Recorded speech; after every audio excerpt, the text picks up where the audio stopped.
YouTube, how's it going? It's your guy Nutsy Poo back with another video today, and today's video is a big one in our Pittsburgh Pirates Rebuild franchise.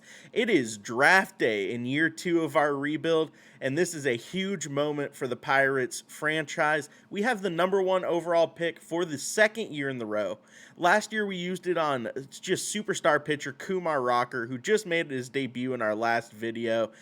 He had a very solid outing, so hopefully we can pick up another stud in this Major League Baseball draft at #1, and hopefully we can get a lot of talent all the way throughout the draft.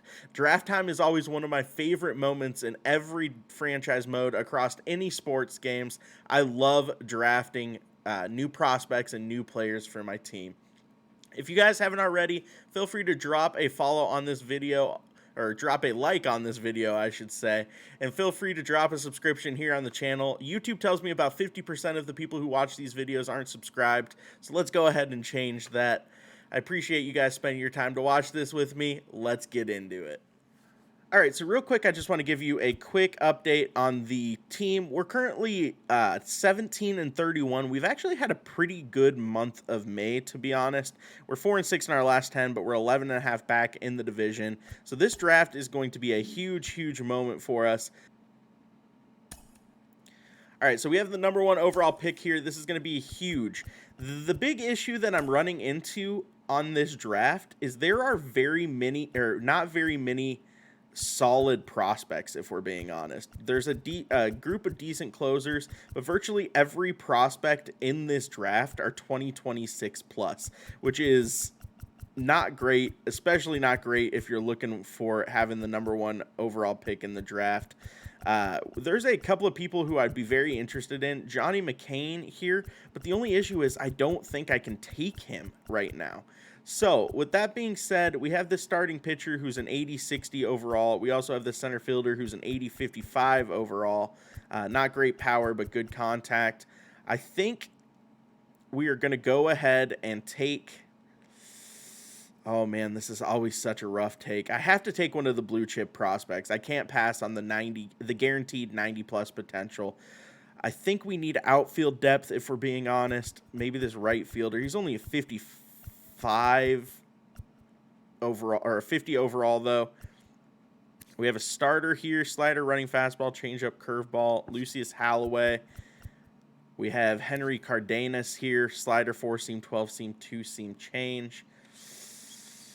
Oof. I think we're going to go ahead and take the center fielder Antonio Gomez with the #1 overall pick. Hopefully we don't end up regretting that. We'll go ahead and check out some of the other top picks too to see how it ended up.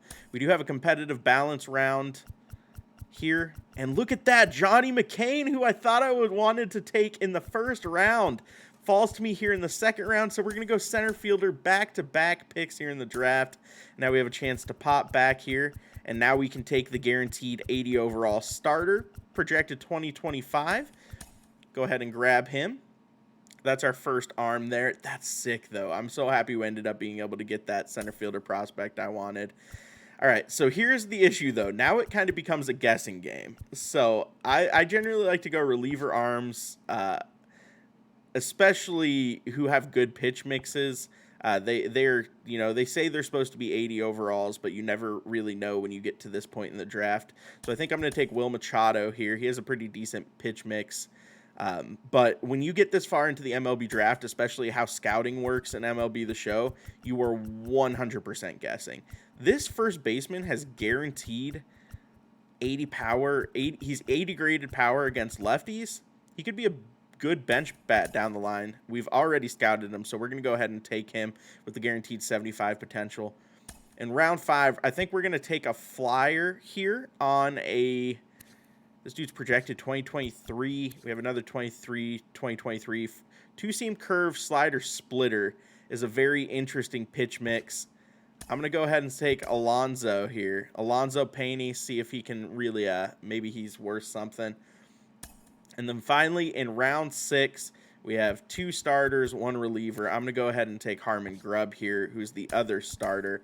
The issue with the MLB draft on this game is there's just always so many high potential pitchers. But Now is the big moment. Now that the player draft is over, it's time for us to go look at our draft picks and see how we did. All right, first off, we look very, very good here. 96 potential, 88 potential, 90 potential, 83 potential, 85 potential, 83 potential. Holy crap. What a draft. Antonio Gomez ends up being a 58 overall, 96 potential starter. We're going to go ahead and sign him, of course. Johnny McCain, an 88 potential, but he's already a 68 overall. And look at that power against lefties, coupled with fielding, reaction, and speed. Man, he's going to be up and ready maybe even next year. Then we have Johnny Connell here, who is a 90 potential, another A potential pitcher, 64 overall. We'll go ahead and check him out real quick. Will Machado, great 74 overall, 83 potential reliever. That's going to be huge for us over the next couple of years. And then Luis Gonzalez here, 85 potential, 51 overall, though. It's going to take him a long time to develop. He already does have 72 power against lefties, though, so that's awesome. Alonzo Payne ended up being the worst pick of the draft. He's still a 79 potential, though. And then Harmon Grubb, 62 potential, or 83 potential, 62 overall. We'll take that. And then I'll move this over so you guys can actually see their faces. Harmon Grubb, Alonzo Payne, Luis Gonzalez, Will Machado, Johnny Connell, Johnny McCain, and Antonio Gomez. Those top three picks are going to be huge, especially both of the center fielder and Johnny Connell. The one thing I will say is because his Antonio Gomez specifically, because his arm is so bad for center field, he might not be a bad to move him over to left field. So we'll see how that ends up playing out. But let's go ahead and check out some of the other drafts around the league real quick. We're going to just focus on, big names here. Henry Cardenas, 62 overall, 97 potential. That's a crazy draft pick. Anyone else? Romeo Cervone, right fielder, 91 potential there. 92 potential, Fernando Velez. 94 potential, Enrique Hernandez for the Kansas City Royals. 96 potential, Eldridge Finley for the Angels. Reynaldo Salazar is a 91 potential starter for the Seattle Mariners. And the 97 potential, 62 overall starter, Lucius Holloway. I almost took him, but I'm very happy with how my draft ended up. Luis Mateo there, he's only a 43 overall, but 94 potential, not bad. So, guys, that's how the draft went. I'm very happy with that draft class. That is one of the better draft classes I've seen on this game in quite some time. Before we go, let's go ahead. We're starting the month of June, so let's go ahead and take a look at the roster, see how everyone's performing. 4.59 for Steven Brault. Mitch Keller's a 5.66. Woof, Mitch. We need more out of you. Quinn Priester still at a 3.35, 71 overall himself. Kumar Rocker with a 1.30 ERA. He might be going to AAA next month. Roansy Contreras with a 3.27. George Santos with a 4.14. Damn, the young Bucks really getting it together. And then, of course, we have Clay Holmes and Blake Cederlin both doing well in AAA. Jacob Stallings has turned it around a little bit, up to 256. 421 for Robinson Chirino still is pretty crazy. Andy Rodriguez is struggling in AA. Colin Moran hitting 299 with 10 home runs. Will Craig 273 down in AAA. Roberto Soto with 304 home runs in AA, and Mason Martin with a 59 average. Good Lord, get it together. Kevin Kramer's batting 247. Nick Gonzalez getting it together, 278 in AA. Nick Gonzalez time might be sooner rather than later. Ke'Bryan Hayes down to 256, not great for Hayes. 212 for Phillip Evans, not great there. Alexander Mojica, though, 329 with 4 home runs down in AA. We'll take that. Kevin Newman, Cole Tucker, 250, 225. Leover Peguero, 213. Not great. I think we're actually going to go ahead and move Leover down to AA here. And I think we're... Oh, man, this is unfortunate. Can I bring up a second? I guess we have... that is not ideal there because we do not have really anyone who's performing to a level where you really feel comfortable moving them up. We'll move up Von Grissom just as a body because Jihuan and Leover are kind of the two big names there. Brian Reynolds only 194 under Mendoza line for Brian Reynolds. His potential's going down. Don't love to see that. Mark Canha is up to 275 average. Love that. Hunter Bishop's all the way down to a 262. He was killing it last month, so hate to see that for Hunter. Jared Oliva, 313.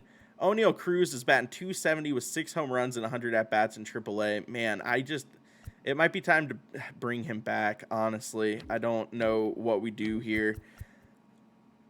But in the next episode, you guys might see an O'Neal Cruz debut with the big league squad, but we'll see.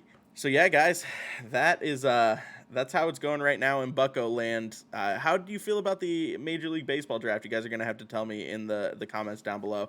I'll give you one final look at the draft here real quick. Overall, very, very good, especially those top 3 picks. Those are all gonna play very, very well. So your Buccos had a really good draft there. I'm very, very happy with how that ended up turning out. Those top 3 picks, the top, honestly, 5 picks are all going to be very big for the Buccos moving forward. Hopefully some of them can pump up over the next couple of years and get involved. As you guys saw at the end of the video, there's a handful of prospects who I think are very, very close to hitting the majors. Quinn Priester, Nick Gonzalez, maybe Hunter Bishop, and O'Neal Cruz is probably going to be the first of the 4. But when we start getting those replacement players in, it's going to be huge for this franchise. Give it a big boost.